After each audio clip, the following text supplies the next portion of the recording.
Have the clerk call roll call. Mr. Gordon? Here. Mr. McLean? Here. Mr. Lowe? Mr. Tevin? Here. Miss Adams? Here. Mr. Glenn? Here. Mrs. Miles? And Mr. Nixon. On the scheduled public hearing, we have the CBG public hearing. Steve Cleve. Just ask if there's anyone. Is anyone- to speak. Okay. On the scheduled public hearing, does anyone want to speak on the CBG fund? First time.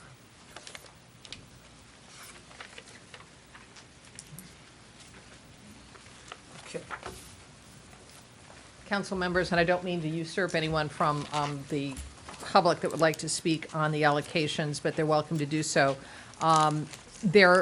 At your desk, you've each received a copy of the allocations as amended for the last hearing. If you remember, at the last hearing, a recommendation was to move $30,000 out of the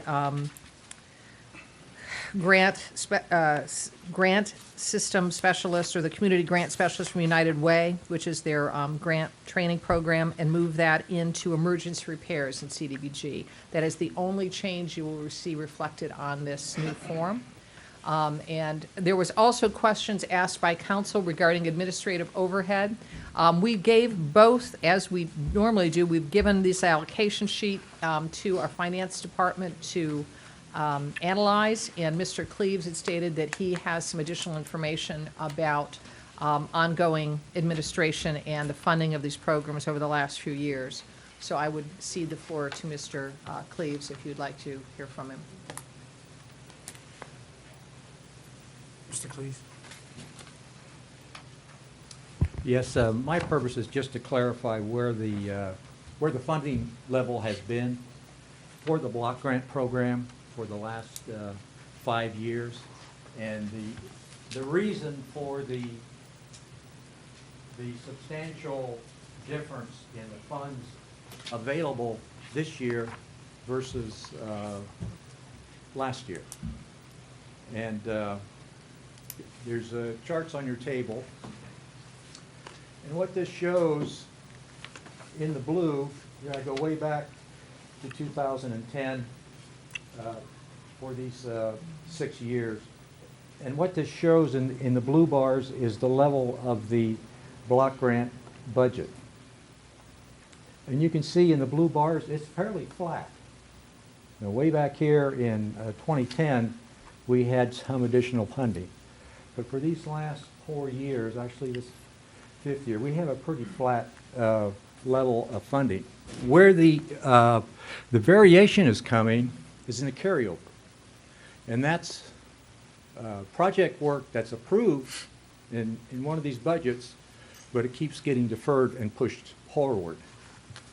And what happened in this last go-around from the 2014-15 fiscal year to this proposal of 15-16 is that carryover was reduced by over $500,000. So that was a catch-up for work approved in the past. And just an aside is, every year that work is deferred, that's an additional year it has to be reported on. So that creates a lot of additional effort. But anyway, it's caught up now. At least it is going to be caught up in September per the forecast numbers, which have been submitted. And a little more detail on where the catch-up occurred is the next page.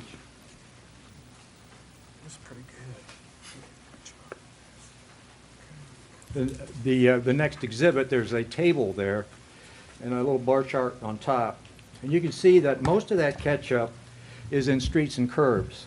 Streets and curbs had a carryover of $260,000, and they reduced that down to $2,000. So that's almost $260,000 of catch-up, which they spent in the 14-15 fiscal year.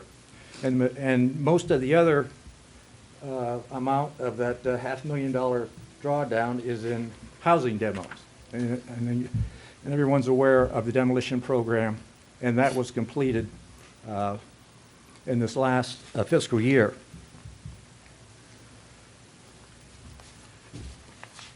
some history on the levels going back even farther to the year 2002. Mr. Cleese, I have one question there on the housing demolition. Yeah. Is that money add-in from the Attorney General office? Yes, Okay. yes. Okay. That was a substantial amount of money which was spent. This goes back to 2002 when the budget for block grant was considerably higher. It was almost $2.5 million, 2.4. Grant money back then was very small. It was less than $50,000. And then as we moved into the year 2012, well, we went through the asset relief, the TARP, various other grant applications directly with the streets and the state. And we had $17 million in grant money, which was also administered by this program. And in 2015, some of that's been completed. It's down to about 13 million. So since, you call this maybe the heyday back in 2002 when the block grant itself was large, there's about a third less money now than we had then, about 30%. And this red bar is the general fund spending. And that's not a whole lot of money, but it has fallen 17%. The manpower in that department administering these activities is down 40%. And most of their budget is labor, it's service. You have inspectors and you have code enforcement and various activities. One question that pops in my mind, and then I recalled I did this to myself, if the labor is down almost half, why is the general fund only down 17%? Well, that's because the general fund has picked up activities. We're funding, for instance, the support that these activities require from the law department are legally chargeable to the admin account. Because of the reduced amount of money available, we picked up some of that administrative cost in the general fund. So there's some legal support we picked up, and we picked up the cost of a property maintenance inspector also. So that's what that's about. Just in closing, there's things going on with the program which are really problematic, but these are federal funds, and they don't come as easily as they used to. It used to be that the Department of HUD would send cities an amount of money, and the charge was basically take this money and do good things and tell us how it turns out. Well, they don't do that anymore. You have to now demonstrate some stringent qualifications. You have to have the capacity to, the applicants have to have the capacity to perform, and they have to be specific in their application what that performance is going to be, and then that is measured by the department and reported. And some of those reports have increased dramatically. Some of the areas, they may have been reported every other year, then it went to once a year. Now it's every quarter or 4 times a year. So the administrative requirements of the feds just keeps growing and growing, even as the funding level gradually comes down. That's basically what this says. I want to point out this last item, though. When I say the feds are burying us in a lot of extra paperwork, we can't ignore that. Should we fail to either have projects which the applicants are capable of completing, or should we not have the capacity to effectively monitor those projects and we don't satisfy the reporting requirements, HUD can claw back those funds out of our general fund. And they can claw back what we've already spent, not just the unspent balance. So, I mean, it is critical that the projects that we do approve are capable of being performed by the applicants, and it's also critical that we monitor this spending in accordance with all these pretty onerous reporting requirements.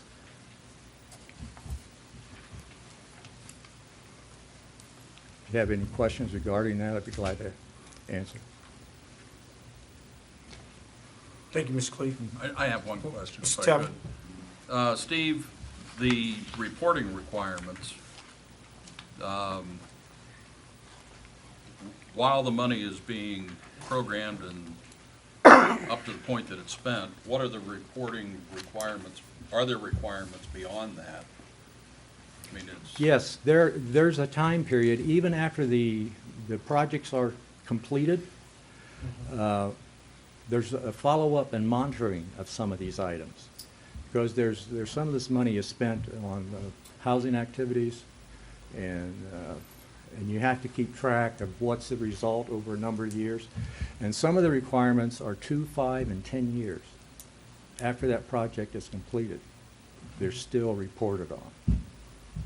So if a community made a decision that this isn't in the community's best interest to accept money going forward, you still have You still have reporting to do it. requirements that you're obligated to And in perform fact, for a period of time. if a community said, no, we're not gonna do it, HUD will go to court and you'll get a court order which will require it. Thank you. Good question. Anyone else? Thank you, Mr. Tevin. Mr. Cleve. Public hearing for CBG. Ask 2 more Yeah, times. Does anyone wish to speak? Speak. Name, say your name and address for this public hearing for CBG.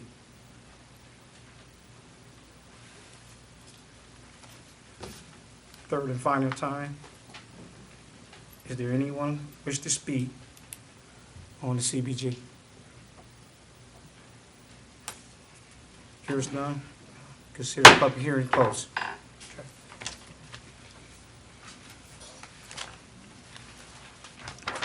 Consent calendar. No privilege of the floor. Oh, is any privilege of the floor? Lonnie Hobson. Lonnie Hobson. Is Lonnie Hobson here? Okay, he's not here, okay.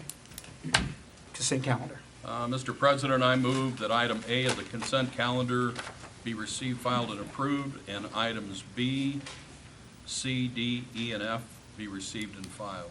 The motion is received and filed, approved. First, Second. second, okay. Been second? Okay, thank you. The motion have received and filed and approved A, consent calendar, receive and file B through F. All those in favor say aye. Opposed? Aye. Aye. Opposed? Okay, hearing none. Motion carried. Communication number 1. From the Director of Community Development regarding legislation to place demolition assessments.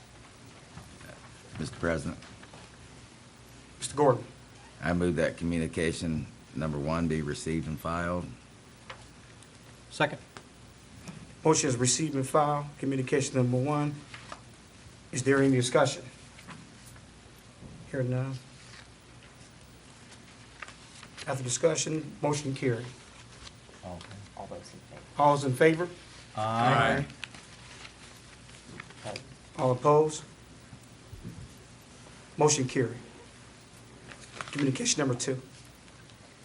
From the Director of Public Works requesting legislation to enter into a contract to purchase 1015 East Elm Street. Mr. President, Ms. Adams? I move that communication number 2 be received and filed, and the law director be authorized to prepare the necessary legislation to comply with the request. Second. Motion has been seconded, receive and file. Receive and file and authorize and, it's been authorized by, authorized legislation.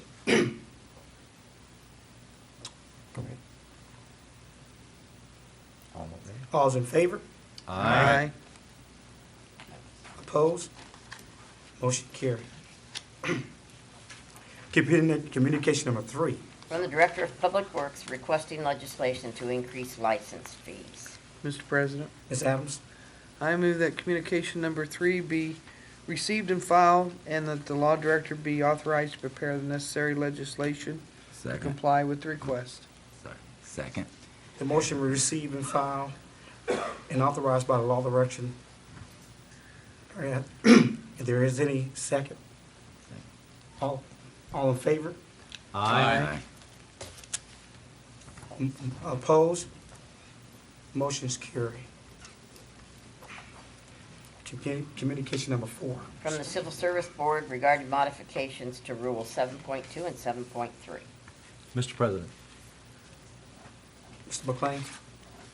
I move the communication number 4 be received and filed and referred to the Council of the Whole for further discussion. Second. The motion will receive and file communication number 4. Is any, all in favor? Aye. Aye. Aye. Aye. Opposed? Motion carried. Communication number 5. From Art Space Lima requesting an additional week for rally in the square. Mr. President, Mr. McLean? I move the communication number 5 be received and filed. Second. The motion has been received, communication number 5 been received and filed. All in favor? Aye. Opposed? Motion carried. Communication number 6. From the Director of Human Resources regarding a letter to the Civil Service Board regarding Civil Service Rule number 7. Mr. President, Mr. McLean? I move that communication number 6 be received and filed. Second. The motion has been received, communication number 6 been received and filed. All in favor? Aye. Any opposed? Motion carried. Communication number 7. From the Finance Director regarding legislation for budget amendments. Mr. President, Mr. Tevin? I move that communication number 7 be received and filed. Legislation is on tonight's agenda. Second. The motion, communication number 7 received and filed. And it's been received, it's on the night, communication number 7 is on the night agenda. All in favor? Aye. Any opposed? Motion carried. Communication number 8. From the Director of Community Development regarding legislation to place tax assessments. Mr. President, Mr. Gordon? I move that communication number 8 be received and filed. Second. The motion of communication number 8 received and filed. All in favor? Aye. Any opposed? Motion carried. Communication number 9. From the Deputy Director of Utilities regarding legislation to enter into a cooperative agreement with Ohio Water Development Authority. Mr. President, Mr. McLean? I move that communication number 9 be received and filed. Legislation is on tonight's agenda. Second. Communication number 9 received and filed. Legislation on the night agenda. All in favor? Aye. All opposed? Motion carried. Okay, rolling here. All right, petition. This is to amend a zoning code at 1514 Allentown Road, Lima, Ohio. Mr. President, Mr. Tevin? I move that the petition be received and filed, that the law director prepare the necessary legislation, that the clerk cause publication of the legal ad to set a public hearing to be held on August 24th, 2015 at 7 p.m. Second. The motion in the second is stated, and Mr. Tevin. All those in favor? Aye. Aye. All opposed? Motion carried. Okay. Ordinance 136-15 through 114-15. Mr. President, Mr. McLean. given that no ordinances can be passed with only 5 council members present, I move that the reading of all ordinance on tonight's agenda be waived and that all ordinances on the agenda be placed on second reading. Second. It's been moved in motion and second to place all ordinance 136 through 136-15 through 140-15 on the second reading. Is this, all those in favor? Aye. Aye. All those opposed? Motion carried. Miscellaneous. Ms. Adams? You go first. Thank you, Alexis. Mr. President. Just a couple things this evening. I'm happy to announce that Midway East is going to be holding a meeting All right. this Thursday, July 16th at 7 p.m. at the center at 727 East Kibbe Street. It's very important that members attend, as it will involve the construction that's currently going on Kibbe Street, the future of the center, and the activities that'll be held at the center. Again, it'll be this Thursday, the 16th, at 7 p.m. I had spoke to Ms. Odom earlier this evening, and I would like to make a formal request that the land bank meetings, I have been attending them roughly for the last 6 months. I had quit getting notices and thought they weren't having the meetings. And then I learned that they were having them. Saw a list, I think, in an update furnished by Mr. White. Saw a lot of parcels in my ward listed. So I got involved again and have requested that I be notified. That has not happened, and I would like to make the request that for any future meetings, as we get from the Traffic Committee and others, the Board of Appeals, that all of council be notified of the land bank. I know other counselors have shown an interest in that program, and they need to know when it is so that they can attend, as I have been doing and learning the process. I have had some success in residents buying abutting property and to expand their existing lot. And now it's being maintained and taxes are being paid. And it's off the roll. So it's a great program. And again, we need to know when the meetings are. So if that's, I think it's met with Ms. Odom's approval, then in the future we'll all get the notices of future meetings. That's all I have. Thank you. Thank you, Ms. Adams. Mr. Gordon? The only thing I have this evening is to remind people to be good to each other. Thank you, Mr. Gordon. Mr. McLean? Thank you, Mr. President. Just a couple items. One, Northside Neighborhood Association will hold its meeting the 21st, and that meeting is at St. Gerard's in the cafeteria at 7 p.m. And I'd like to publicly thank everyone. I had a loss in my family and lost a sister in the last couple of weeks. Oh, sorry. And I really appreciate everybody's prayers and their thoughts and a lot of well wishes. And I had no idea how many people that contacted me, and it was just overwhelming. So I appreciate everyone and their thoughts and prayers. So thank you very much. Mr. Tevin? You know, the Star Spangled Spectacular being moved Yeah. is, I mean, it was unfortunate, but it was what it was with the weather. It was probably the right decision, you know, when you look at the condition of the park and the rain we continue to have. But I think it's also a great opportunity for the community to have a celebration at the end of the summer. So I think it will be well received by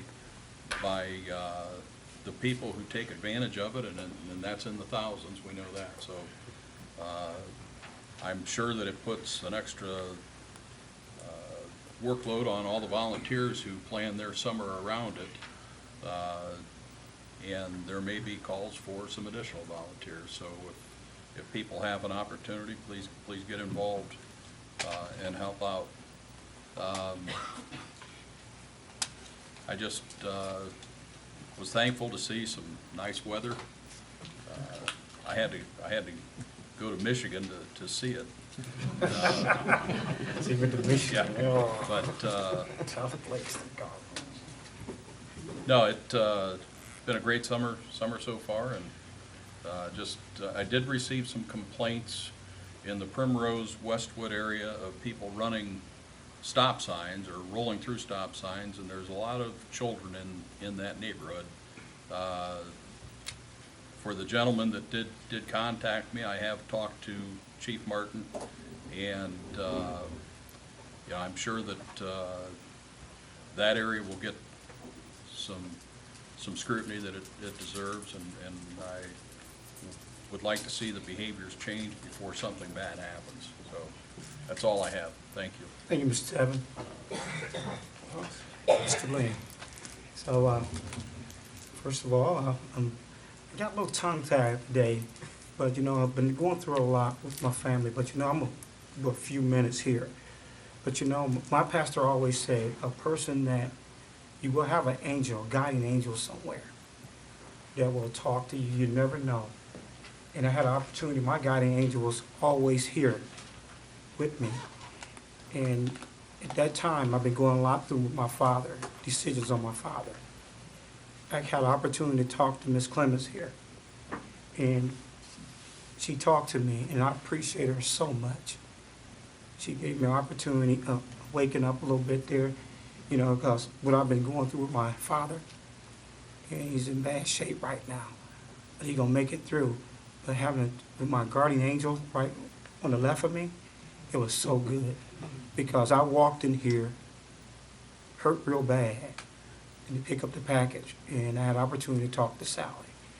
And she sat there and talked to me and gave me something that I carry with me. And I feel so good. I thank her so much because the decision I had to make, she helped me with it.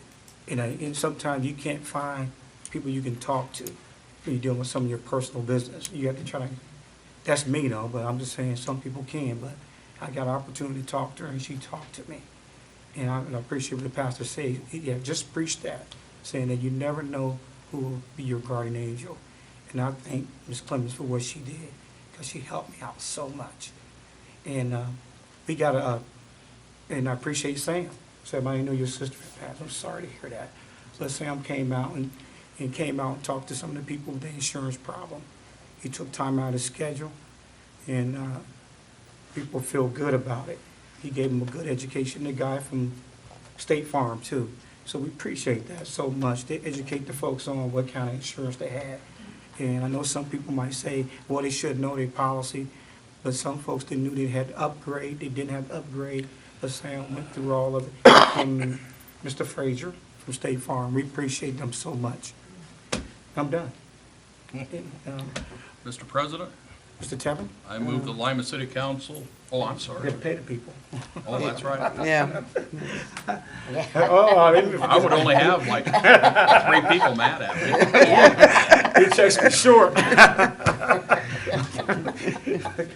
you want me to? Yeah, go ahead. Mr. President, I move that we pay Counselor Lowe, Counselor Miles, and President Nixon's absence. They're paid for this evening. Second. All in favor is to pay all 3 city council and president. All in favor? Aye. All opposed? Motion carried. Everybody get paid. Okay. Now I go. I'm glad you remembered that. I'm telling Good job. Okay, now, Mr. President, I move the Lima City Council adjourn until 7 p.m. on July 27th in these chambers. Second? Motion been seconded that Lima City Council adjourn until, okay, 7 p.m., July 27th. 7 p.m., July 22nd, 27th. 27th. All in favor? Aye. Opposed? Motion carried. Council adjourned.